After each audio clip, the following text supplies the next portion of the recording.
Los primeros discípulos de Jesús no intentaron construir una imagen propia. Su única meta fue conservar las palabras del Maestro y mantener vivo el mensaje que habían recibido. Por eso, en los Evangelios casi no aparecen datos sobre sus vidas, ni siquiera del propio Jesús se ofrece una descripción. La atención está puesta en la enseñanza, no en los protagonistas. La destrucción de Jerusalén y las primeras persecuciones borraron la mayor parte de los recuerdos. Solo fragmentos dispersos sobrevivieron en los escritos de Eusebio, Clemente e Ireneo, quienes registraron las tradiciones más antiguas para que no se perdieran. A través de esos restos, podemos vislumbrar algo de los hombres que llevaron la fe a regiones lejanas del imperio, soportando peligros, hambre, exilio y muerte. No buscaban reconocimiento, solo permanecer fieles. Sus nombres quedaron como testimonio de entrega y perseverancia, columnas de una historia que cambió el rumbo del mundo. ¿Quiénes fueron, en verdad, los 12 que llevaron el mensaje de Jesús hasta los confines del mundo conocido? Pedro, de pescador a pastor. Simón nació en Betsaida, una pequeña comunidad situada donde el río Jordán desemboca en el gran lago de Galilea. Su nombre familiar era Simón y el de su padre Juan, conocido también como Jonás en algunas variantes. Más tarde firmaría su nombre como Simón Bar Jonás. Su madre es citada como Juana en ciertas tradiciones, aunque no se conserva información precisa sobre ella ni sobre el número total de hijos, aparte de Andrés, su hermano menor, que también terminaría uniéndose al grupo apostólico. Como la zona tenía presencia de población no judía, Simón creció hablando arameo y aprendió griego desde pequeño. Cuando tenía alrededor de 6 años, fue enviado a la escuela local, como señalaban las enseñanzas rabínicas que prohibían vivir en un lugar sin instrucción básica. Recibió la educación elemental impartida en la sinagoga, centrada en aprender a leer la escritura, hasta aproximadamente los 13 años, momento en que se esperaba que los jóvenes asumieran oficios. Tras terminar esa formación, Simón se dedicó a la pesca en el lago. En aquel tiempo había numerosas especies y los pescadores utilizaban anzuelos de bronce o hierro, además de 2 grandes tipos de redes, la red circular arrojada con la mano y la enorme red de arrastre de unos 1500 pies de largo. Para manejar el equipo se empleaban embarcaciones anchas que podían llevar varias personas y estaban dirigidas por un patrón. Los propietarios de estas barcas, organizados en una especie de gremio, comercializaban el pescado en mercados importantes como el de Jerusalén. Ya en su juventud, Simón fue casado por decisión de su familia. Casi todo matrimonio se acordaba entre parientes cercanos. Algunos escritos antiguos mencionan que su esposa, más tarde, sería llamada Perpetua cuando trabajaron entre comunidades griegas y romanas. No existen datos concluyentes sobre cuántos hijos tuvieron, aunque textos como los Hechos de Pedro mencionan una hija llamada Petronila, que habría nacido después de la resurrección de Jesús y sufrido una enfermedad que la dejó paralizada desde los 10 años. Una inscripción hallada en Roma menciona a una mujer de ese nombre fallecida en el año 98 después de Cristo, lo que coincide con esa tradición, hacia el año 28 después de Cristo. Simón vivía en Cafarnaúm junto a su esposa, su suegra y su hermano. Era propietario de una embarcación con la que trabajaba junto a Andrés y mantenían una sociedad laboral con Zebedeo, cuyos hijos Santiago y Juan eran amigos cercanos. La población consideraba a los pescadores galileos como judíos especialmente observantes, y Simón respetaba desde niño las normas alimentarias y rituales. Tanto él como Andrés y los hijos de Zebedeo escuchaban a Juan el Bautista, quien bautizaba en el Jordán a quienes acudían a escucharlo. Un día, Andrés regresó a la casa de Simón con enorme emoción y le anunció que habían encontrado al Mesías. De inmediato lo llevó hasta donde se hallaba Jesús de Nazaret. Ese encuentro se sitúa en Betabara, una zona del valle del Jordán. Cuando Jesús vio a Simón, le dijo que desde entonces sería llamado Cefas, traducido como Pedro. El término arameo significaba roca, y su versión griega, Petros, se convirtió en el nombre por el que quedaría identificado entre las comunidades de habla griega.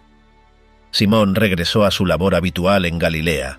Algún tiempo después, con Juan el Bautista ya detenido por criticar abiertamente a Herodes Antipas, él y Andrés estaban limpiando sus redes tras una noche sin resultados.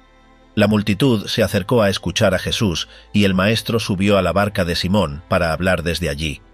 Después le pidió que remara mar adentro y lanzara las redes otra vez. Aunque Simón sabía por experiencia que no era un buen momento para pescar, obedeció. La captura fue tan grande que necesitaron ayuda de la otra embarcación. Al ver aquello, Simón cayó ante Jesús diciendo que era un hombre indigno. Jesús le respondió que, desde ese momento, trabajaría para atraer personas en lugar de peces. Simón, Andrés, Santiago y Juan dejaron entonces su actividad económica para acompañar a Jesús. Poco después, Jesús fue a la sinagoga de Cafarnaúm, donde un hombre con un espíritu impuro empezó a gritar. Jesús lo sanó delante de todos, causando gran impresión. Luego se dirigió a la casa donde vivían Simón y su familia. La suegra de Simón tenía fiebre alta y Jesús la curó. Desde ese día, la vivienda de Simón en Cafarnaúm se convirtió en un punto de reunión constante donde llegaban personas con enfermedades y otros que buscaban ayuda. En otra ocasión, mientras Jesús hablaba a las multitudes, 4 hombres llevaron a un paralítico, y como no podían entrar por la puerta, subieron al techo y abrieron una sección para bajarlo. Jesús lo sanó allí mismo. La familia tuvo que convivir con este flujo permanente de gente cada vez que Jesús estaba en la ciudad. En el momento en que Jesús eligió a los 12, Simón quedó al frente del grupo. Durante una visita a Cesarea de Filipo, Jesús preguntó a los discípulos qué opinaba la gente sobre él. Simón declaró que Jesús era el Mesías, el Hijo del Dios vivo. Ese episodio incluyó el anuncio de Jesús de que la comunidad futura tendría a Simón como referencia con las llaves del reino. Simón acompañó a Jesús al monte Tabor junto a Santiago y Juan. Allí vio cómo la figura de Jesús se transformaba con un brillo intenso mientras conversaba con Moisés y Elías. Más tarde estuvo presente cuando Jesús caminó sobre el lago y, ante su petición, avanzó sobre el agua hasta que el miedo lo hizo hundirse. Durante la última cena, Simón quiso impedir que Jesús le lavara los pies, pero terminó aceptando al entender la instrucción. Esa noche, Jesús anunció que Simón negaría conocerlo 3 veces antes del amanecer. Tras la detención de Jesús en Getsemaní, Simón intentó defenderlo usando una espada con la que hirió al siervo del sumo sacerdote, pero Jesús ordenó detener el acto. Después, en el patio del sumo sacerdote, Simón negó conocer a Jesús 3 veces, tal como se había anunciado. Al oír el gallo, salió llorando profundamente.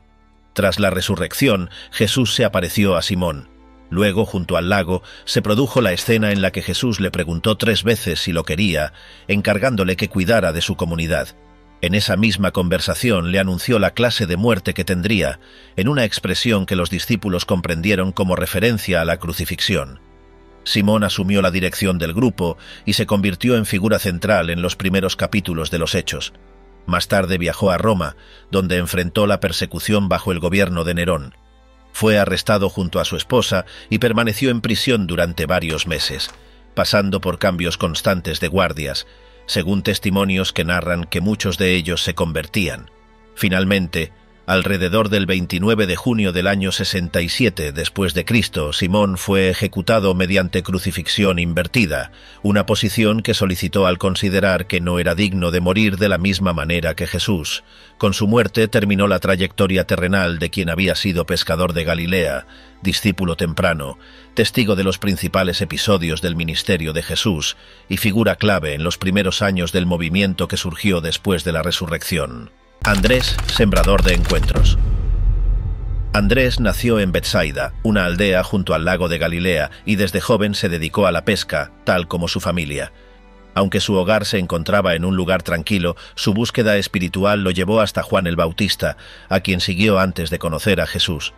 Cuando Juan señaló a Jesús diciendo que era el Cordero de Dios, Andrés lo escuchó, lo siguió de inmediato y pasó el resto del día con él. Esa misma noche fue a contarle a Simón lo que había descubierto, asegurando que había encontrado al Mesías. Fue uno de los primeros en sumarse a la misión de Jesús. Aunque Pedro se hizo más visible entre los 12, Andrés siempre estuvo cerca, atento y dispuesto a actuar cuando otros dudaban. En una ocasión, fue él quien notó a un niño con unos panes y peces antes del milagro de la multiplicación. En otro momento, acercó a unos griegos que querían conocer a Jesús. No buscaba protagonismo, pero permanecía presente, facilitando encuentros y haciendo posible lo que otros pasaban por alto. Tras la crucifixión y la resurrección, Andrés siguió adelante y se internó en otras tierras. Las fuentes apuntan a que su recorrido apostólico lo llevó por Asia Menor, Escitia, Tracia y regiones que hoy forman parte de Georgia y Ucrania. Algunos escritos incluso lo colocan en Bizancio, donde se dice que organizó una comunidad cristiana antes de que la ciudad se convirtiera en Constantinopla. En Patras, ciudad griega del Peloponeso, su actividad misionera lo puso en conflicto con las autoridades. El procónsul Egeas, enfadado por la influencia de Andrés, lo mandó arrestar. Andrés no se defendió ni pidió clemencia. En lugar de una ejecución rápida, Egeas ordenó que fuera crucificado de una forma distinta a la de Jesús, en una cruz con forma de X, hoy conocida como Cruz de San Andrés. Según la tradición, el apóstol estuvo 2 días colgado, hablando sin parar a quienes se acercaban, animando a la gente a seguir a Cristo. Finalmente, murió sin que nadie pudiera arrancarle una palabra de queja. Su cuerpo fue enterrado en Patras. Con el tiempo, el emperador Constancio II ordenó trasladar las reliquias a Constantinopla, como parte del esfuerzo por reunir los restos de figuras claves del cristianismo en la capital del imperio. Allí permanecieron por siglos, hasta que en 1204, durante la Cuarta Cruzada, los cruzados saquearon la ciudad y se llevaron muchas reliquias a Europa occidental. Una parte de los restos de Andrés llegó a Amalfi, en Italia, donde se conserva en la catedral que lleva su nombre. En 1964, el Papa Pablo VI devolvió parte del cráneo del apóstol a Patras en un gesto simbólico de reconciliación entre la Iglesia católica y la ortodoxa. Durante la Edad Media, la figura de Andrés se convirtió en símbolo de unidad cristiana, especialmente en el mundo griego. Escocia lo adoptó como su santo patrono, y su cruz en forma de X fue incorporada a la bandera nacional. En Europa Oriental, se conservan leyendas sobre su paso y milagros atribuidos a su predicación. En Rusia y Ucrania se considera que fue él quien llevó por primera vez el mensaje cristiano a aquellas tierras. Los relatos antiguos, aunque mezclan hechos con elementos legendarios, coinciden en señalar su carácter firme y silencioso. No buscaba liderazgo visible ni privilegios. Fue un enlace constante entre Jesús y otros desde el primer día. La iconografía lo representa con una cruz diagonal y un libro, en señal de su predicación. Su fiesta se celebra el 30 de noviembre. Aunque nunca escribió un evangelio, su legado quedó en la memoria de las primeras comunidades cristianas que lo recordaban como el primero que reconoció al Mesías y como el que entregó su vida de forma callada pero constante. Su historia no terminó con su martirio. A lo largo de los siglos, iglesias, catedrales y países enteros han mantenido viva su memoria. Cada vez que se levanta una cruz en forma de X o se menciona su nombre en el calendario litúrgico, se recuerda a aquel pescador que cambió las redes por una misión sin fronteras. Andrés no necesitó palabras grandilocuentes ni gestos teatrales para marcar la historia. Solo caminó, habló y permaneció. Santiago de Cebedeo, mártir de Jerusalén. Santiago el Mayor, también llamado Jacob bar Cebedeo, probablemente nació en Betsaida, en la región de Galilea, donde creció junto a su familia dedicada a la pesca. Algunos estudiosos sugirieron que pudo haber sido padre del apóstol Judas Tadeo, pero es más aceptado que fuera solo algunos años mayor que su hermano Juan y que ambos nacieran a comienzos de la era cristiana. Su padre, Cebedeo, era pescador y socio de Simón Pedro, y su madre, Salomé, hermana de María, la madre de Jesús. Si esa relación familiar es correcta, Santiago y Juan habrían sido primos del Señor.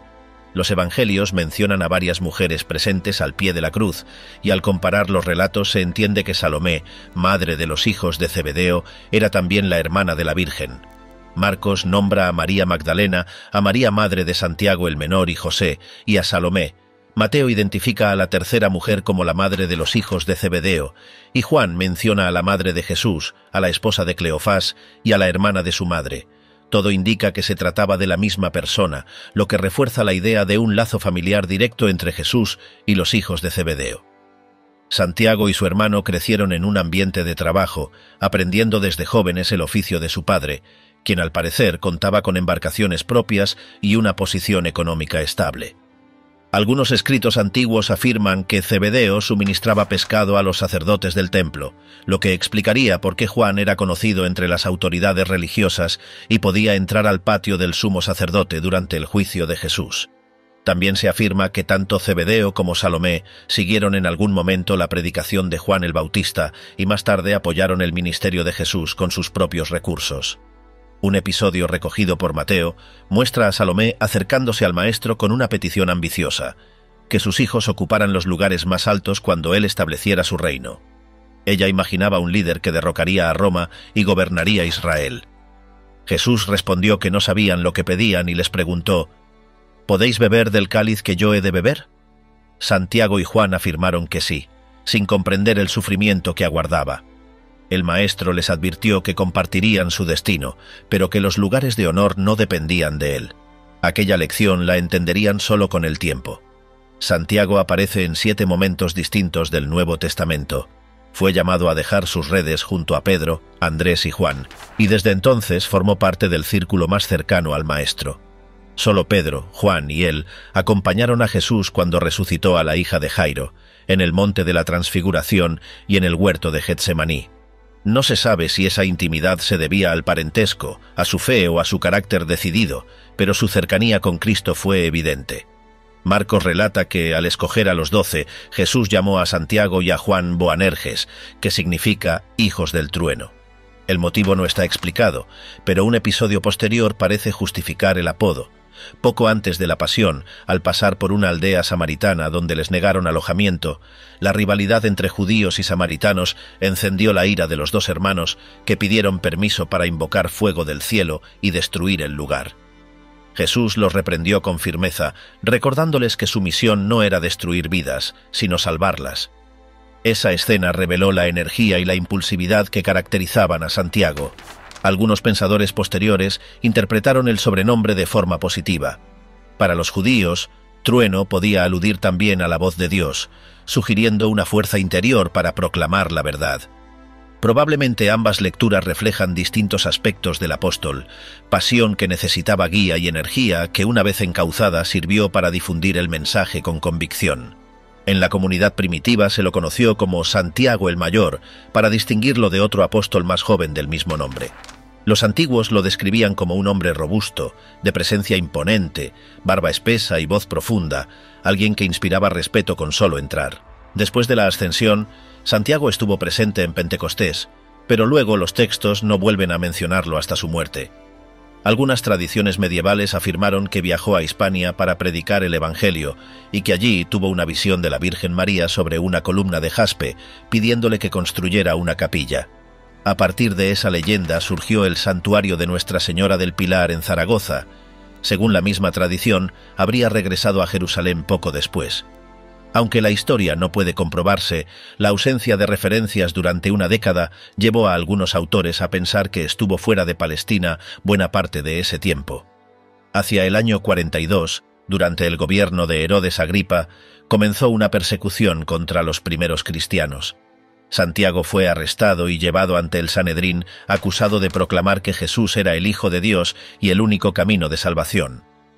Herodes confirmó la sentencia y ordenó su decapitación, una forma de ejecución poco común para no ciudadanos romanos, por lo que algunos suponen que Santiago había obtenido la ciudadanía romana, quizá por vínculos comerciales de su familia. Según un relato antiguo, el hombre que lo denunció se arrepintió al presenciar su serenidad y confesó públicamente su fe. Ambos fueron condenados juntos. En el camino hacia la ejecución, el acusador pidió perdón y Santiago lo abrazó y le deseó la paz. Después, los dos fueron decapitados.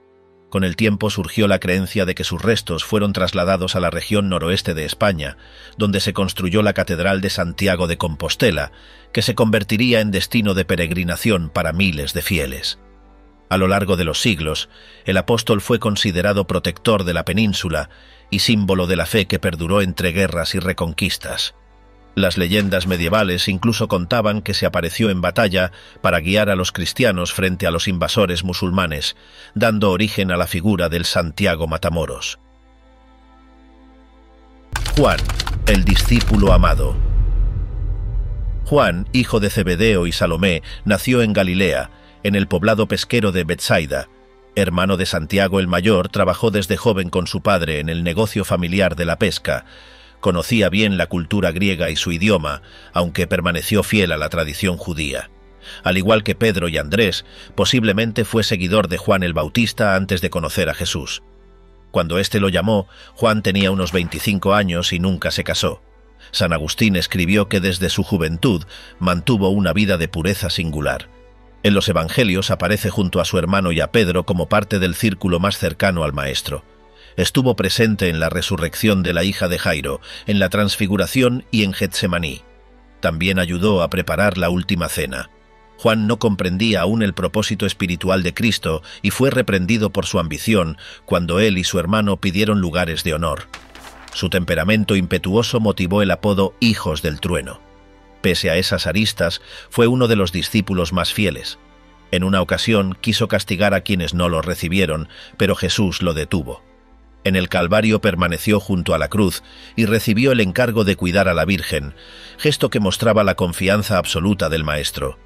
El Evangelio de Juan se refiere a su autor como el discípulo al que Jesús amaba, una forma humilde de no usar su nombre. En la última cena se inclinó sobre el pecho de Jesús y recibió la señal del traidor. Acompañó a Pedro hasta el patio del sumo sacerdote y presenció la negación de su amigo. Tras la muerte del Maestro fue uno de los primeros en acudir al sepulcro. Corrió junto a Pedro y llegó primero, aunque esperó antes de entrar. Comprendió la resurrección al ver los lienzos vacíos. Después de Pentecostés colaboró con Pedro en Jerusalén. Juntos curaron a un mendigo lisiado, lo que provocó su arresto y advertencia del Sanedrín. Aún así continuaron su labor. Durante años permaneció en Jerusalén. Asistió al concilio que decidió no imponer la ley judía a los conversos gentiles. Más tarde viajó a Roma, donde según Tertuliano fue arrojado a aceite hirviendo sin sufrir daño. De allí fue desterrado a Éfeso para supervisar las comunidades cristianas de Asia. Durante el gobierno de Domiciano fue enviado a Patmos, donde escribió el Apocalipsis tras una experiencia espiritual. Liberado en tiempos de Nerva, regresó a Éfeso, ya anciano, y organizó las iglesias locales. Allí escribió su Evangelio, ofreciendo un enfoque más teológico y espiritual, y 3 cartas en las que enseñó que amar al prójimo y obedecer a Cristo es prueba de fe auténtica. Relatos antiguos narran episodios de sus últimos años, como su viaje para rescatar a un joven descarriado o su rechazo a compartir un edificio con el hereje Cerinto. En su vejez repetía siempre: «Hijitos, ámense los unos a los otros», convencido de que ese mandamiento contenía toda la ley. Murió en Éfeso hacia el año 100, con cerca de 97 años, tras despedirse bendiciendo a sus discípulos. Su vida quedó como ejemplo de fe, constancia y equilibrio entre la firmeza del trueno y la dulzura del amor. Felipe, puente hacia los gentiles. Felipe nació en Betsaida, la misma aldea pesquera de Pedro, Andrés, Santiago y Juan, y desde joven trabajó en la pesca. Algunos escritos mencionan que pertenecía a la tribu de Zabulón. Su nombre, de origen griego y común entre los judíos galileos, se difundió especialmente después de que el tetrarca Felipe, hijo de Herodes el Grande, gobernara las regiones cercanas a Galilea. Los evangelios de Mateo, Marcos y Lucas lo mencionan solo como uno de los 12, pero el Evangelio de Juan ofrece escenas más detalladas. Allí se cuenta que Felipe había sido seguidor de Juan el Bautista y que conoció a Jesús en Betábara. Poco después, llevó ante él a su amigo Natanael, afirmando que habían encontrado al hombre anunciado por Moisés.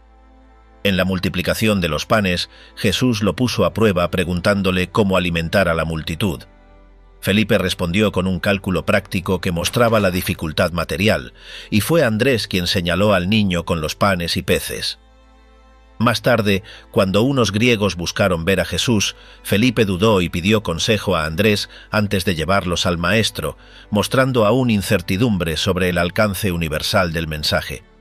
Durante la última cena, pidió a Jesús que les mostrara al Padre, y recibió una leve reprensión por no comprender todavía la naturaleza del Maestro. Su actitud, sin embargo, revelaba deseo sincero de claridad. Tras la resurrección permaneció en Jerusalén. Muchos autores antiguos identificaron al apóstol con el Felipe nombrado entre los 7 diáconos de los Hechos, lo que implicaría un doble servicio: predicación y atención comunitaria. Tras el martirio de Esteban, salió de Jerusalén y predicó en Samaria. Allí muchos enfermos fueron sanados y la ciudad experimentó gran alegría. También se relata la conversión superficial de Simón Mago, cuyo intento de comprar poder espiritual fue reprendido por Pedro cuando él y Juan llegaron a apoyar a la comunidad. Después Felipe fue enviado al sur, rumbo a Gaza. En el camino encontró el carruaje de un funcionario etíope que leía al profeta Isaías. El hombre lo invitó a subir. Felipe le explicó el pasaje y lo bautizó en un arroyo cercano. Tras ello, el texto afirma que el Espíritu del Señor arrebató a Felipe y apareció en Azoto. Desde allí predicó hasta Cesarea, donde residió más de 20 años y tuvo 4 hijas vírgenes con don de profecía. Más tarde se estableció en Hierápolis, en Asia Menor. Escritores como Polícrates y Gallo confirmaron que allí reposaban sus restos y los de 2 de sus hijas. Desde esa ciudad supervisó las comunidades cristianas de Frigia. Textos posteriores relatan su confrontación con prácticas paganas y algunos milagros asociados a su predicación. También realizó viajes misioneros por Asia Menor y el norte de África. Predicó en Cartago y bautizó a muchos gentiles y judíos antes de regresar a Hierápolis. Sus hijas continuaron su obra en distintas ciudades. Felipe murió allí hacia el año 90, durante las persecuciones de Domiciano, crucificado boca abajo como Pedro. Su memoria quedó como la de un hombre que llevó el mensaje de Jesús más allá de las fronteras de Israel, reconocido como el primer evangelizador de los gentiles. Bartolomé, el israelita sincero. El nombre de Bartolomé se volvió conocido en parte por un hecho ocurrido muchos siglos después, la matanza del día de su festividad en 1572, cuando miles de protestantes fueron asesinados en Francia. En la pintura El juicio final de Miguel Ángel también aparece su figura, calva, fuerte y con el rostro marcado por la indignación, sosteniendo con una mano el cuchillo de su martirio y en la otra su piel arrancada. Sin embargo, más allá de esas imágenes tardías, pocos recuerdan quién fue realmente este apóstol. Desde el siglo IX se identifica a Bartolomé con Natanael, a quien el Evangelio de Juan menciona por nombre. Mateo, Marcos y Lucas citan a Bartolomé siempre junto a Felipe, y en Juan es Felipe quien presenta a Natanael a Jesús. Esa coincidencia llevó a varios autores a concluir que se trataba de la misma persona. El nombre Bartolomé, hijo de Tolmai, era un patronímico, mientras que Natanael, Dios ha dado, era un nombre personal.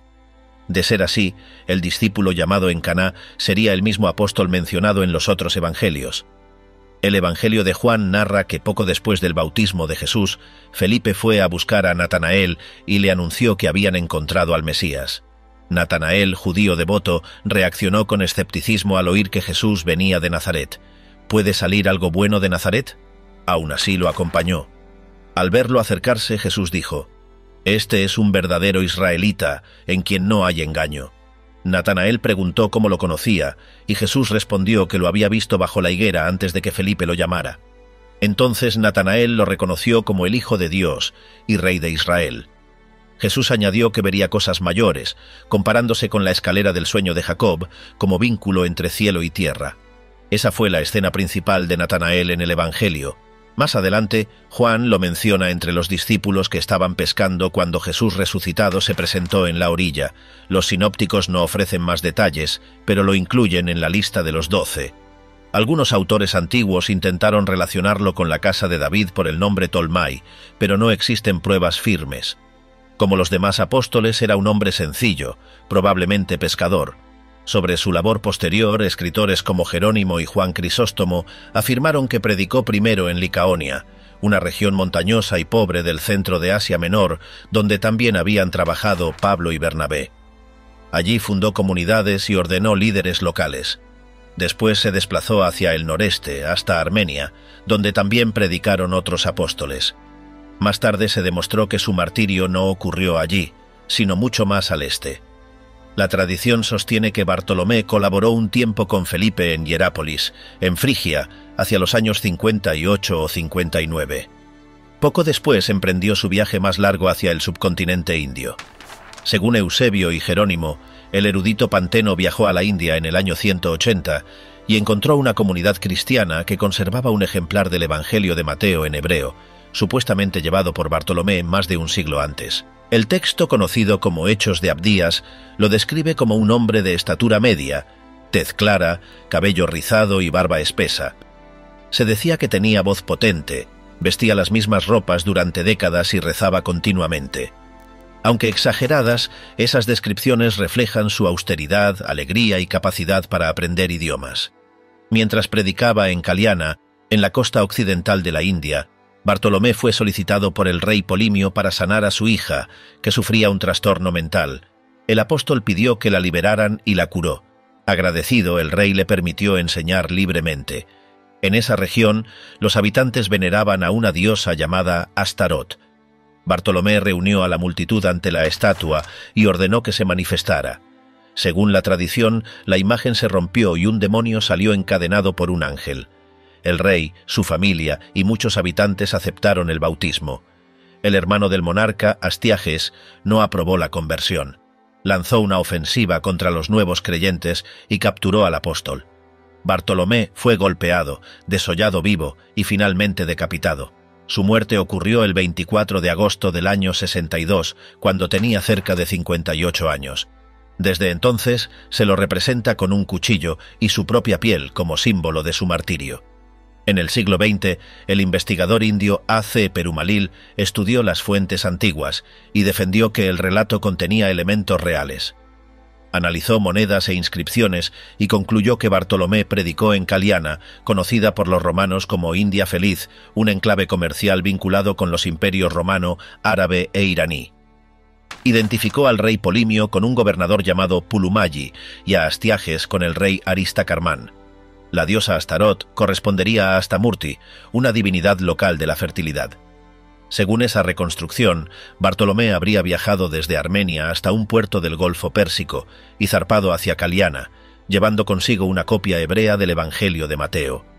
Allí fundó una comunidad cristiana que sobrevivió varios siglos bajo el patriarcado de Babilonia. El apóstol, reconocido por su sencillez y franqueza, dejó como legado la expansión de la fe hacia regiones nunca antes alcanzadas por los discípulos. Su muerte marcó el inicio de una tradición que mantuvo viva la memoria de aquel israelita sin engaño que vio a Dios y lo siguió hasta el final. Tomás, apóstol de Oriente. De Tomás se recuerda sobre todo el apodo que lo marcó, el incrédulo. Durante siglos se le ha imaginado como un hombre serio y desconfiado, pero los relatos del Nuevo Testamento ofrecen una imagen distinta, la de alguien racional, valiente y leal. Fue mencionado pocas veces, pero cada escena revela a un seguidor decidido, con mente clara y espíritu firme. De todos los discípulos, solo de Pedro y Juan se conoce una historia posterior más extensa que la suya. Casi toda su labor se desarrolló lejos del Imperio Romano, y la mayoría de los registros provienen de tradiciones orientales.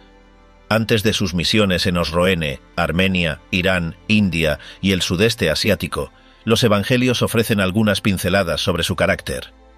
Los tres sinópticos lo nombran entre los 12, pero es Juan quien describe 4 momentos esenciales de su vida.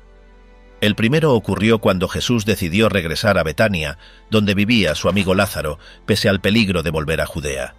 Tras la expulsión de Jerusalén por afirmar que él y el Padre eran uno, regresar significaba una condena segura.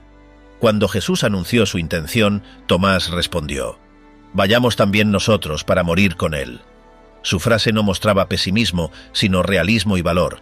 Comprendía el riesgo y estaba dispuesto a afrontarlo. La segunda escena tuvo lugar durante la última cena. Jesús habló del camino hacia el Padre, y Tomás intervino: «Señor, no sabemos a dónde vas. ¿Cómo podemos saber el camino?». Su pregunta dio pie a la afirmación: «Yo soy el camino, la verdad y la vida». Esa intervención nuevamente reveló su carácter directo y su necesidad de claridad. El episodio más recordado ocurrió tras la resurrección. Jesús se apareció a los discípulos y Tomás no estaba presente. Cuando le contaron lo ocurrido, respondió que no creería hasta tocar las heridas. No fue incredulidad gratuita, sino una exigencia de prueba concreta. Había visto morir al Maestro y sabía que nadie regresa de la muerte. Cuando Jesús volvió a presentarse y le permitió tocar las heridas, Tomás exclamó: «Señor mío y Dios mío». Jesús respondió: «Dichosos los que creen sin haber visto», frase dirigida a quienes creerían por el testimonio apostólico. Tomás aparece una última vez en el Evangelio de Juan, junto a otros discípulos en una jornada de pesca en el lago de Galilea. Su nombre, traducido como Dídimo, significa gemelo, y era más bien un sobrenombre. Antiguos escritos siríacos y Eusebio mencionan que su nombre de nacimiento era Judas o Judá. El libro de los Hechos de Tomás, redactado hacia el año 200, lo describe como carpintero y pariente de Jesús, procedente de un entorno distinto al de los pescadores de Galilea. Tras la ascensión, su labor fue intensa. Según Eusebio, poco después de Pentecostés, evangelizó la región de Osroene, territorio situado entre los imperios romano e iraní.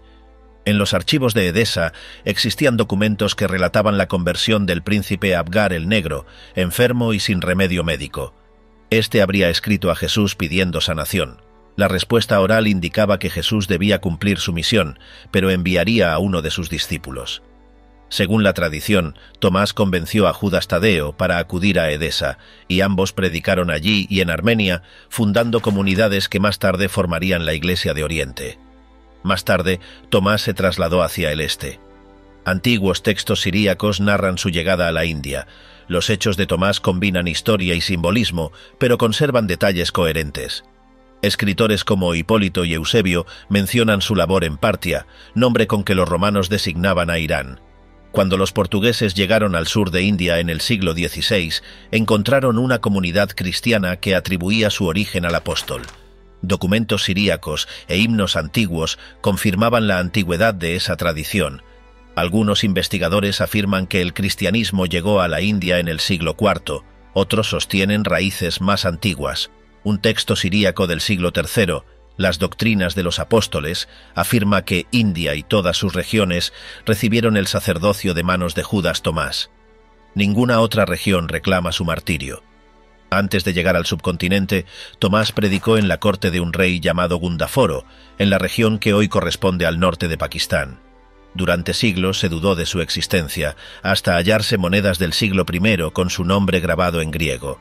Según los relatos, Tomás fue invitado a construir un palacio, pero distribuyó el dinero entre los pobres. Cuando el rey lo interrogó, afirmó que la obra solo podría verse en el más allá. La situación cambió cuando el hermano del monarca, tras una experiencia cercana a la muerte, aseguró haber visto en el cielo aquel palacio levantado con la caridad del apóstol. Hacia el año 52 después de Cristo, Tomás abandonó el norte debido a invasiones y se dirigió al sur de la India. El país estaba dividido en reinos que comerciaban activamente con Roma. Las tradiciones locales cuentan que desembarcó en Cranganore, ciudad portuaria donde convivían griegos, romanos, judíos y árabes. Allí comenzó su predicación y se vinculó con las comunidades judías del lugar. Numerosos relatos conservan episodios de su misión: la curación de un ministro que había perdido la mano, la liberación de un joven injustamente acusado y la resurrección simbólica de un niño asesinado por su padre para incriminarlo. Entre los años 52 y 69, según el canto de Rabán, Tomás fundó 7 iglesias, bautizó a miles de personas, sanó enfermos y ordenó sacerdotes y obispos. Su comunidad más sólida se estableció en Cranganore, vivía con austeridad, comía pan y agua y dedicaba largos periodos a la oración. Los templos que fundó se decoraban solo con cruces. En sus últimos años se estableció en Milapur. Las crónicas locales dicen que sacerdotes brahmanes, temiendo la expansión del cristianismo, conspiraron contra él. Una tarde, mientras oraba en una cueva, fue atacado con una lanza. Gravemente herido, llegó hasta una pequeña capilla, donde se aferró a una cruz de piedra y pronunció sus últimas palabras: «Señor, en tus manos encomiendo mi espíritu». Era el 3 de julio del año 72. Su muerte selló una vida entregada por completo a la fe y dejó una huella profunda en los confines del mundo conocido. Mateo, el cronista del reino. El nombre de Mateo aparece entre los 12 como uno de los más conocidos, sobre todo por el Evangelio que lleva su firma, considerado durante siglos el más leído y citado de los 4. Sin embargo, detrás de esa fama se oculta una figura de la que apenas se sabe con certeza. Incluso el texto atribuido a él parece haber pasado por varias modificaciones con el paso del tiempo. Por esa razón, muchos lo llaman el apóstol fantasma, un hombre conocido por su obra, pero del que la historia personal casi se ha perdido. Los evangelios narran brevemente su llamado. Jesús vio a un recaudador de impuestos sentado en su puesto y le dijo: «Sígueme». Ese hombre, llamado Mateo en el propio evangelio que lleva su nombre, aparece como Leví en Marcos y Lucas. La tradición los identifica como la misma persona, Leví era su nombre hebreo, habitual en Judea, y Mateo, regalo de Dios, su nombre griego, usado en contextos oficiales. Según Marcos, Leví era hijo de Alfeo, lo que lo haría hermano de Santiago el Menor y de Simeón, y pariente de Jesús por lazos familiares. Trabajaba en Cafarnaúm cuando fue llamado, probablemente después de conocer previamente al Maestro. Su oficio era despreciado. La recaudación romana funcionaba mediante concesiones a contratistas que cobraban impuestos con sus propios empleados. Mateo no era un publicano mayor, sino un subalterno con cierto rango en la oficina fiscal de Cafarnaúm, donde se cobraban tasas portuarias, peajes y derechos comerciales. Su posición le permitía recibir numerosos invitados en su casa. Tras su llamado, ofreció un banquete para Jesús, lo que provocó críticas de las autoridades religiosas por compartir mesa con publicanos y pecadores. Jesús respondió: «No he venido a llamar a los justos, sino a los pecadores». Después del llamado, los evangelios casi no vuelven a mencionarlo. Su importancia posterior deriva del evangelio que se le atribuye. Papías, a comienzos del siglo II, afirmó que Mateo reunió los dichos de Jesús en lengua aramea y que cada cual los tradujo como pudo. Ireneo sostuvo que escribió un evangelio dirigido a los hebreos, mientras Pedro y Pablo predicaban en Roma. Tertuliano y Orígenes lo reconocieron como autor, y Eusebio mencionó que Panteno encontró una copia de su texto en la India hacia el año 180. Jerónimo, en el 392, ofreció el testimonio más detallado. Mateo habría compuesto su obra en hebreo o arameo para los creyentes judíos, y luego fue traducida al griego por un autor desconocido. Afirmó haber visto el manuscrito original en la biblioteca de Cesarea y haberlo consultado con los nazarenos de Beroea. Señaló que Mateo citaba directamente el texto hebreo del Antiguo Testamento, sin seguir la versión griega de los 70. Todo indica que el Evangelio original fue escrito entre los años 50 y 70, en Jerusalén o sus alrededores. Con el tiempo alguien lo adaptó y vertió al griego, y esa versión es la que ha perdurado. Su Evangelio subraya de modo insistente el cumplimiento de las profecías hebreas. En 13 ocasiones repite la fórmula, para que se cumpliera lo dicho por el profeta, mostrando que la vida de Jesús se entendía como continuación de las antiguas promesas. Estudios posteriores señalaron que el texto funcionaba como puente entre las Escrituras y la nueva fe cristiana, dando seguridad a los conversos judíos de que el mensaje de Cristo no rompía con su herencia, sino que la completaba. Aun así, algunos autores observaron que varias citas del Antiguo Testamento proceden de la versión griega, lo que sugiere que el texto que hoy poseemos no es una simple traducción del original arameo. Probablemente un redactor posterior combinó parte del material de Mateo con el Evangelio de Marcos para producir la forma definitiva hacia finales del siglo I. De su vida personal y su actividad misionera se conoce poco. Clemente de Alejandría lo describió como un hombre austero, vegetariano, que se alimentaba de frutos y legumbres. Según Clemente, sirvió a la comunidad judeocristiana en Palestina durante 15 años. Ireneo y Jerónimo coincidieron en que su ministerio se dirigió sobre todo a los convertidos del judaísmo. Otras tradiciones lo sitúan evangelizando en Persia, Macedonia, Egipto, Siria y Etiopía. La mayoría sostiene que murió mártir bajo Domiciano, aunque las versiones difieren sobre el lugar. Clemente, en cambio, afirmó que murió de forma natural a edad avanzada. Si se acepta el dato de los 15 años en Judea, su labor inicial habría terminado hacia el año 47. No aparece entre los líderes destacados de Jerusalén cuando Pablo menciona a Santiago, Pedro y Juan como los pilares de la Iglesia, ni se registra actividad suya en los Hechos, salvo su nombre en la lista de los 12. Es posible que luego viajara por las colonias judías del Oriente Cercano o hacia Egipto, donde existían comunidades vinculadas con Etiopía. En el siglo I, Etiopía, o Aksum, era un reino próspero con comercio constante con Roma. Allí habitaban numerosas comunidades judías, lo que hacía plausible una misión apostólica. Las leyendas etíopes sobre Mateo se conservaron en textos posteriores. Una de ellas, recogida en la historia apostólica de Abdías, narra que llegó a una ciudad llamada Nadaber, invitado por el ministro convertido por Felipe. En esa tradición, Mateo enfrenta a dos magos que dominaban al rey Aeglipo.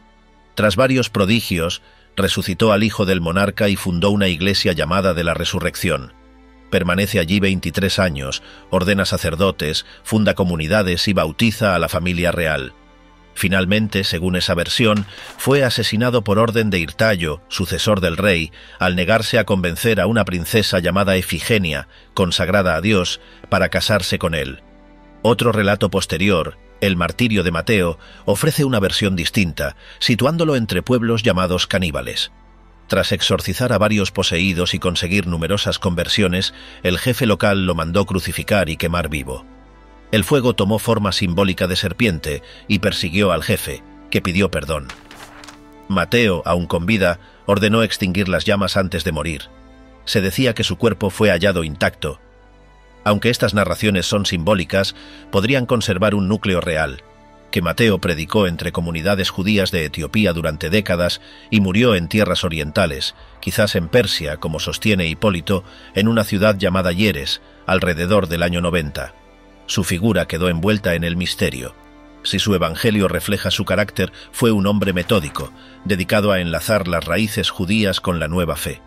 Pero los datos sobre su final son escasos y dispersos. Por eso, entre todos los discípulos, Mateo sigue siendo el más difícil de atrapar, el verdadero apóstol invisible. Santiago de Alfeo, el servidor silencioso.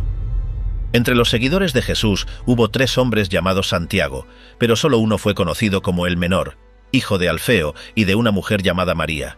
Su nombre aparece en las listas de los 12, aunque el Nuevo Testamento ofrece pocos detalles.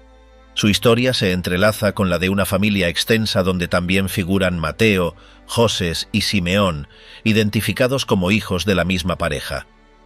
Algunos escritores antiguos mencionan que ese Alfeo, llamado también Cleofás, era hermano de José, esposo de María, lo que haría de este Santiago un primo de Jesús. Los evangelios mencionan a su madre entre las mujeres que estuvieron junto a la cruz.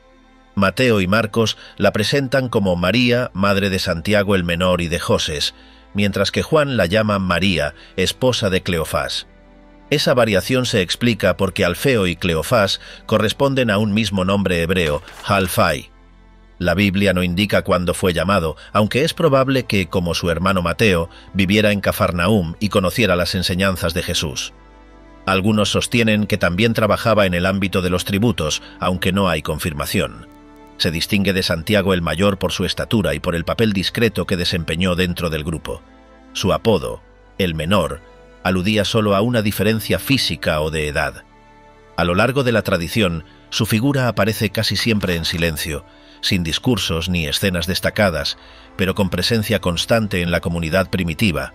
Su hermano Simeón sería más tarde obispo de Jerusalén y trasladó la sede de los creyentes a la ciudad de Pella antes de la destrucción de Jerusalén en el año 70, asegurando la supervivencia de los cristianos de origen judío.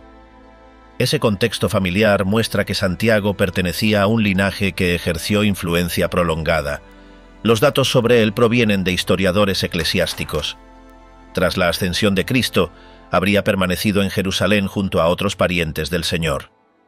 Algunas fuentes antiguas lo presentan como primer obispo de Siria, quizá en Antioquía, pero esa afirmación contradice escritos del siglo II que atribuyen ese título a Ewodio, designado por Pedro. Las versiones más coherentes señalan que Santiago el Menor permaneció en Jerusalén, donde murió a manos de una turba de fanáticos judíos alrededor del año 62. Su muerte habría ocurrido en el mismo período en que también pereció su pariente Santiago el Justo, líder de la Iglesia de Jerusalén, con quien compartía entorno y tensiones con las autoridades religiosas locales. Algunos relatos lo muestran como un hombre piadoso, fiel a las tradiciones de Israel y comprometido con las enseñanzas de Jesús, pero sin la exposición pública de los líderes más destacados. Nada indica que viajara fuera de Palestina, ni que fundara comunidades en el extranjero. Su nombre no está asociado con milagros, evangelios o cartas. Fue un discípulo reservado, un testigo que continuó sirviendo en su entorno local cuando muchos compañeros partieron a predicar en otras regiones. Entre los creyentes anónimos, adquirió fama como símbolo de quienes sostienen la fe sin buscar reconocimiento. Las tradiciones sobre sus restos son divergentes. Algunos escritores orientales afirmaron que sus huesos reposaban en Jerusalén junto a los de su hermano Simeón. Otros los situaron en Antioquía, pero ninguna versión puede verificarse. En los Hechos aparece únicamente en la lista de los 12. A pesar de la escasez de datos, su memoria se mantuvo especialmente entre los cristianos de origen judío, que lo veían como ejemplo de fidelidad discreta. Santiago, hijo de Alfeo, formó parte del grupo que presenció el Pentecostés, donde el movimiento cristiano se consolidó. Desde entonces trabajó entre los fieles de Jerusalén, participando en la organización de la comunidad que compartía bienes, oraciones y enseñanzas. Su vida se desarrolló en un contexto político hostil, marcado por la ocupación romana y los conflictos entre judíos y cristianos. Permaneció en la ciudad santa cuando otros apóstoles se dispersaron, lo que revela su compromiso con la raíz original de la fe. Según tradiciones tardías, murió apedreado por los mismos dirigentes que habían condenado a Esteban. Se relata que sus últimas palabras fueron una oración pidiendo perdón para sus agresores, reflejando el espíritu que Jesús mostró en la cruz. Aunque se conservó poco sobre él, su figura quedó asociada al servicio silencioso. Mientras otros apóstoles se convirtieron en figuras públicas o autores de textos, Santiago el Menor fue recordado por su constancia, su lealtad y su voluntad de permanecer en el corazón de la comunidad sin buscar protagonismo. En Oriente se lo venera como uno de los pilares ocultos del primer cristianismo y en Occidente se lo celebra junto a San Felipe. Su vida resume la experiencia de quienes sostuvieron el movimiento desde sus raíces, hombres sencillos que mantuvieron viva la fe en medio del silencio. Tadeo, luz de Edesa. Judas Tadeo, también llamado Lebeo, fue uno de los discípulos menos mencionados en los evangelios, aunque su nombre aparece con distintas formas según el evangelista. Algunos textos lo registran como Tadaeus, otros como Lebaeus, y Lucas lo nombra como Judas, hijo de Santiago. Juan lo distingue como Judas, no el Iscariote, para evitar confusiones con el traidor. Los tres nombres pertenecen al mismo hombre. Judas era un nombre hebreo común, mientras que Tadeo y Lebeo parecen apodos semíticos cuyo sentido probable es valiente o de buen corazón. La expresión Judas de Santiago puede significar tanto hijo como hermano de un hombre llamado Santiago. No está claro si se trataba del menor o de otro pariente, aunque la tradición lo sitúa dentro del entorno familiar o cercano de Jesús. Las Escrituras solo lo mencionan en la lista de los 12, pero una tradición citada por Eusebio afirma que, antes de ser apóstol, fue uno de los 70 discípulos enviados por Jesús para anunciar el reino, lo que explicaría su rápida salida misionera tras la resurrección. En los Evangelios solo habla una vez. Durante la última cena preguntó a Jesús: «Señor, ¿por qué te vas a manifestar a nosotros y no al mundo?». Era una duda surgida de no comprender todavía la dimensión espiritual de la misión. Jesús respondió que quien amara de verdad podría entender su palabra. Después de ese momento, Tadeo desaparece del relato bíblico. Su figura reaparece en las antiguas tradiciones relativas a Edesa, una ciudad situada entre los ríos Tigris y Éufrates, gobernada por el rey Abgar V. Según un relato conservado por Eusebio, el monarca, gravemente enfermo, escribió a Jesús pidiéndole sanación. Jesús, próximo a su pasión, le habría respondido que no podía ir, pero que después de su ascensión enviaría a uno de sus discípulos. Ese enviado fue Judas Tadeo. Tras la resurrección, viajó a Edesa y se alojó en casa de Tobías, un judío local. Allí comenzó a predicar entre la comunidad hebrea y se difundió pronto la noticia de sus curaciones. Abgar lo llamó a su presencia y Tadeo impuso sus manos sobre él, produciéndose su sanación inmediata. El rey, conmovido, escuchó del apóstol el anuncio de la muerte y resurrección de Cristo y permitió que predicara libremente en su territorio. Cuando intentó ofrecerle riquezas en agradecimiento, Tadeo las rechazó, alegando que quien había dejado lo suyo no debía aceptar lo ajeno. Aquel gesto fue recordado en la región como símbolo de independencia frente al poder político. El éxito de su predicación transformó Edesa en una de las primeras comunidades cristianas firmemente establecidas en Oriente. Desde allí viajó hacia el norte, adentrándose en Armenia. Ese reino, frontera entre Roma y Persia, vivía en tensión constante. Tadeo estableció allí otra comunidad y permaneció varios años, colaborando con discípulos locales. Las fuentes armenias posteriores lo mencionan como su primer evangelizador, mucho antes de que San Gregorio el Iluminador convirtiera oficialmente al país en el siglo IV. En Armenia habría coincidido con Simón el Celote. Las tradiciones locales relataron que ambos continuaron juntos hacia territorios orientales. En esas regiones se recordó a Tadeo como el apóstol del corazón fiel, asociado a la fundación de los primeros templos y a la conversión de familias enteras. Con el paso del tiempo, la devoción popular lo convirtió en patrono de las causas difíciles. El origen de este título se relaciona con el recuerdo del milagro de Edesa y con su labor entre enfermos y exiliados, donde curó y asistió a quienes parecían no tener solución. No se conoce con certeza cómo murió. Algunas tradiciones afirman que fue martirizado en Persia junto con Simón, otras sugieren que alcanzó edad avanzada. Por la unión constante de sus nombres en relatos posteriores, comparten una misma fecha litúrgica. Lo cierto es que su recuerdo quedó como el de un enviado que llevó el mensaje hasta regiones remotas sin buscar reconocimiento. Judas Tadeo fue uno de los hombres que menos habló en los textos sagrados, pero cuya huella se expandió por territorios enteros. En silencio, plantó iglesias en Edesa y Armenia, curó enfermos, anunció la resurrección y encarnó la fidelidad de quienes llevaron la palabra más allá de las fronteras del mundo romano. Simón el Celote, camino de fuego. Simón fue uno de los apóstoles menos mencionados en los evangelios, pero su sobrenombre lo distingue, el Celote o el Cananeo. Los evangelistas Mateo y Marcos lo llamaron Cananaios, mientras que Lucas, tanto en su evangelio como en Hechos, utilizó directamente el término celotes. Ambas palabras proceden del arameo cananaya, que puede traducirse como celoso o entusiasta. Ese título generó diversas teorías. Algunos pensaron que provenía de Caná de Galilea, otros lo relacionaron con el movimiento de los celotes, un grupo nacionalista enfrentado al dominio romano. No se sabe si perteneció realmente a esa organización, pero muchos lo identificaron como un antiguo patriota cuyo celo, después de conocer a Jesús, se transformó en fervor espiritual. Poco se conoce de su vida previa. Las escrituras solo confirman que fue uno de los 12, pero los escritos posteriores lo describen como un hombre decidido, capaz de dirigir su entusiasmo natural a la expansión del Evangelio. Diversos autores intentaron reconstruir su itinerario. San Basilio el Grande escribió que Simón murió en paz en Edesa, mientras que otras tradiciones sostienen que fue martirizado en Persia.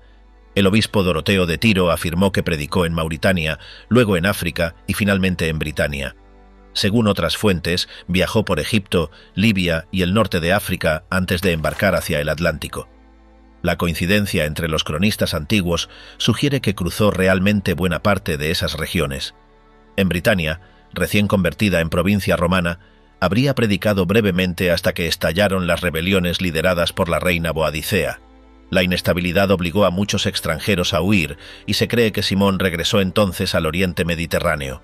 Poco después, hacia el año 66, volvió a encontrarse con Judas Tadeo. Juntos emprendieron una misión hacia Persia, territorio gobernado por Vologases I, donde predominaba el zoroastrismo. A pesar de la hostilidad hacia enseñanzas extranjeras, comenzaron a predicar en la región de Babilonia, a orillas del Éufrates, y lograron numerosas conversiones. Su actividad provocó la oposición de los sacerdotes locales. Entre ellos figuraban dos magos llamados Zaroes y Arfaxad, quienes persuadieron a las autoridades para detener a los misioneros. Simón y Tadeo fueron llevados al templo principal y se les exigió ofrecer incienso a los ídolos. Al negarse, las figuras de piedra cayeron al suelo, desencadenando la furia de la multitud. Simón miró a su compañero y, según la tradición, le dijo: «Veo que el Señor nos llama». En ese momento comenzó la lapidación. Tadeo fue atravesado por una lanza y Simón, capturado por varios hombres, fue descuartizado con una sierra. Así terminaron la vida de dos discípulos discretos pero firmes. Su martirio conjunto fue recordado como ejemplo de fidelidad absoluta. Las iglesias de Oriente y Occidente los honraron desde entonces en un mismo día, el 28 de octubre. Con Simón el Celote se cierra una trayectoria que unió la pasión política de un antiguo patriota con el fervor de un predicador incansable. Su historia converge con la de Tadeo en su último viaje y ambos representan la expansión del cristianismo hacia los confines del imperio persa. A través de ellos, la fe cruzó regiones que ni siquiera las legiones romanas habían alcanzado. Sus nombres, apenas mencionados en los evangelios, quedaron unidos en la memoria de la Iglesia como testimonio de dos caminos distintos que confluyeron en un mismo destino. Judas Iscariote, sombra de la traición. Judas Iscariote, hijo de Simón, fue el discípulo que más desconcierto causó entre quienes conocieron a Jesús. Su apellido, Iscariote, probablemente se refería al pueblo de Queriot, en Judea, lo que lo convertiría en el único judío no galileo del grupo apostólico. Otros consideran que deriva del término usado para los sicari, los portadores de dagas. En cualquier caso, Judas fue un hombre de origen distinto y carácter complejo.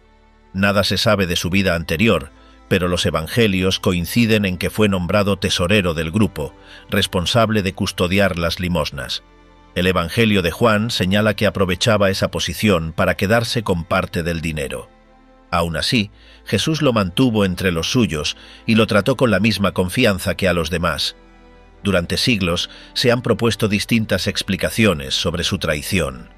Algunos lo imaginan frustrado al ver que Jesús no encabezaría una revolución política. Otros sostienen que buscó forzar un gesto milagroso ante las autoridades. También hay quienes piensan que su motivación principal fue la codicia. Ninguna teoría ha podido confirmarse. La traición comenzó en los días previos a la Pascua.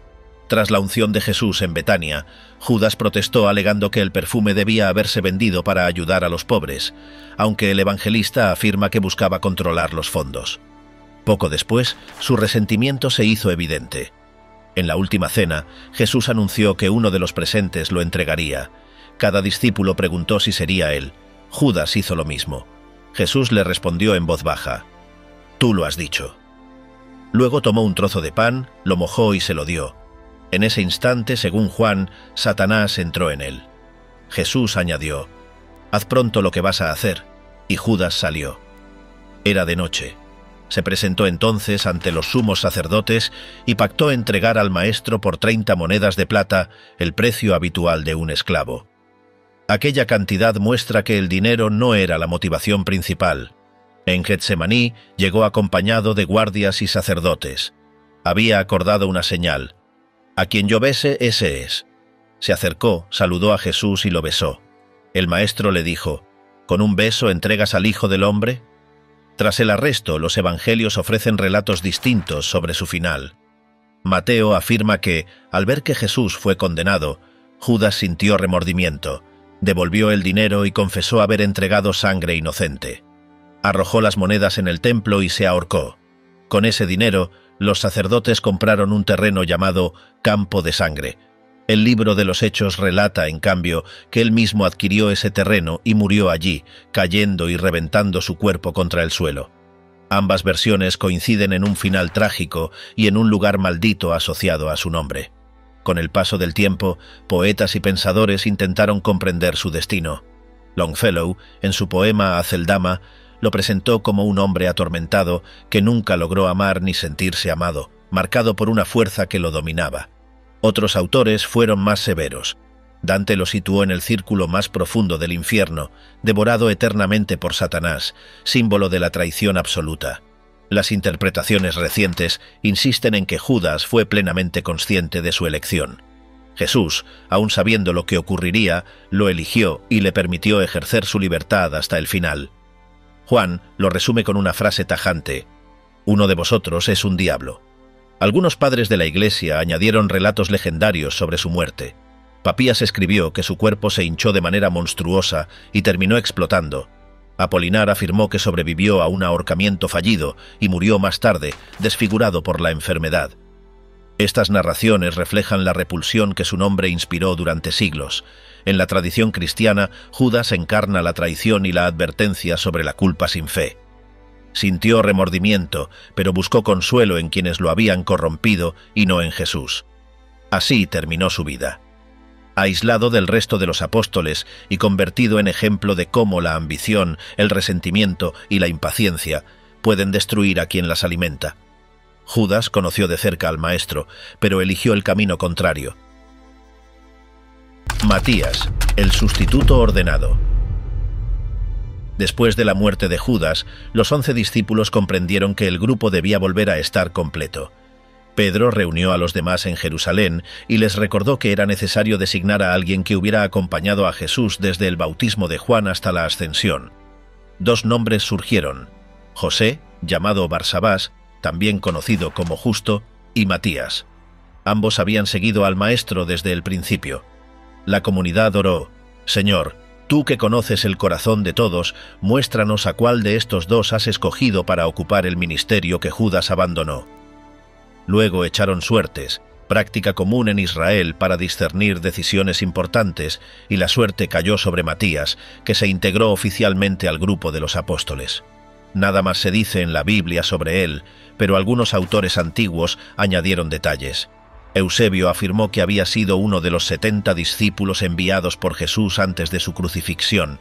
Clemente de Alejandría incluso lo identificó con Zaqueo, el recaudador transformado tras recibir al Maestro en Jericó, aunque esa identificación nunca se confirmó. Clemente también transmitió enseñanzas atribuidas a Matías.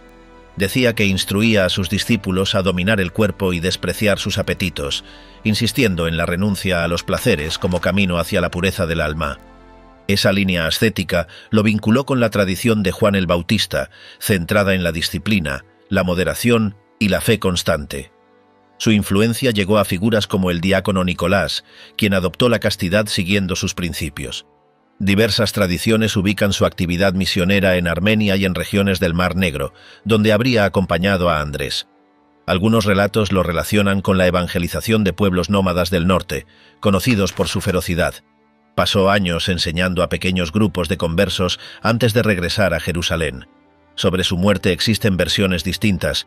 Una crónica antigua afirma que fue apedreado por alterar las costumbres judías. Otras lo sitúan crucificado en Kolkis, en la actual Georgia. Lo más aceptado es que murió en Jerusalén hacia el año 51, convirtiéndose probablemente en uno de los primeros apóstoles martirizados después de la ascensión. La Iglesia lo recordó por su austeridad y discreción. Mientras otros apóstoles fueron asociados a viajes heroicos o milagros extraordinarios, Matías se convirtió en símbolo de la fidelidad silenciosa. Su festividad se celebra el 14 de mayo, día en que se conmemora su elección como ejemplo de humildad y perseverancia. Algunos escritores posteriores discutieron si Pedro actuó con demasiada rapidez al escoger reemplazo para Judas, pues años después, Pablo se presentaría como apóstol por voluntad de Dios. Sin embargo, Pablo no cumplía las condiciones establecidas, no había acompañado al Maestro desde el inicio. Por eso, el lugar correspondió legítimamente a Matías. Su mensaje central fue la renuncia al deseo y el dominio interior. Enseñaba que la fe debía alimentar el espíritu y que la carne debía mantenerse sujeta. Esa doctrina influyó en los primeros grupos que practicaban ayuno y vida comunitaria. A diferencia de Judas, cuya historia terminó en desesperación, la de Matías representó el restablecimiento del orden entre los apóstoles. Su elección simbolizó la continuidad de la misión confiada por Jesús al grupo original.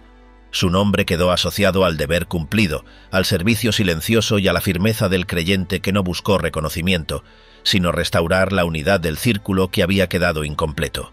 Con el tiempo, las voces de los apóstoles se apagaron, pero su mensaje siguió extendiéndose por todos los rincones del mundo. Aquellos hombres, sencillos y distintos entre sí, sostuvieron la base de una fe que sobrevivió a persecuciones, imperios y siglos de distancia. No fueron eruditos ni políticos, fueron testigos que hablaron de lo que habían visto. Su unidad no nació de la fuerza, sino de la convicción compartida de haber conocido al mismo Maestro. A través de ellos, el cristianismo pasó de ser un pequeño grupo en Jerusalén a una corriente universal. Cada nombre, desde Pedro hasta Matías, quedó unido a una misión que no se detuvo. Su legado fue cumplir la promesa, llevar la enseñanza de Jesús hasta los confines de la tierra.